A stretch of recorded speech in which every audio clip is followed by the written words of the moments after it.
Hello বন্ধুরা, সকলে কেমন আছো? আশা করি খুব ভালো আছো। তো আমিও ভালো আছি। তো সকালে বেরিয়ে পড়লাম হাঁটতে। তো অনেক সকালে উঠেছি, তো ফার্স্টে উঠেছি আজকে।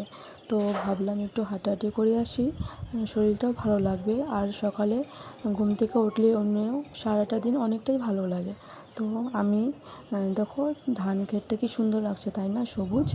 তারপর আমি হাঁটাহাঁটি করে ঘরে চলে গেলাম। ঘরে গিয়ে ঘরের সমস্ত কাজ কমপ্লিট করে তারপর আমি গেলাম স্নানে।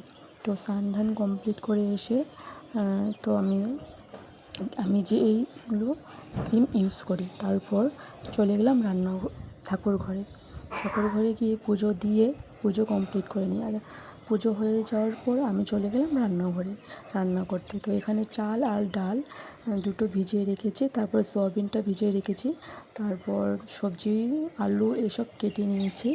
কাটার পর আমি ডাল আর ভাতটা বসিয়ে দিলাম। তো ডাল ভাত হতে হতে আমি নিজের জন্য একটু শরবত বানিয়ে নিচ্ছি। তো আমি প্রত্যেক দিন সকালে খালি পেটে ছাতুর শরবতটা খাই। তো এখানে আমি 2 চামচ বুটের ছাতু দিয়েছি আর হাফ চামচ চিনি আর একটু নুন দিয়ে আমি জল দিয়ে ভালো করে ঘুটে এটা আমি খেয়ে নেব। তারপর আমি বাইরের দৃশ্যটা দেখতে দেখতে এটা আমি এনজয় করব। যেন নিজের জন্য একটু টাইম দিতে হয় সবসময়। তারপর এইটুকু টাইমটা আমি নিজের জন্য দিই।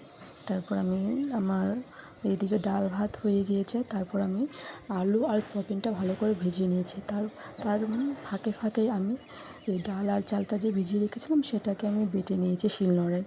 তো এসব তারপর আমার সয়াবিনের ঝোলটাও হয়ে গিয়েছে। এদিকে আমি আলু পটল আর বড়া দিয়ে একটা মাখা সবজি করেছি।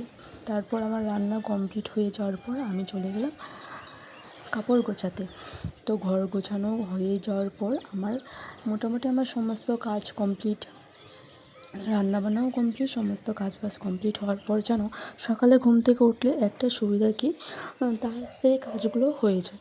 তারপর আমি নিজের জন্য অনেকটা সময় পেয়ে যাই। তো তার মধ্যে আমি দেখা হবে নতুন একটি ভিডিও নিয়ে। ততক্ষণ সবাই সুস্থ থেকো, ভালো থেকো, টাটা, বাই।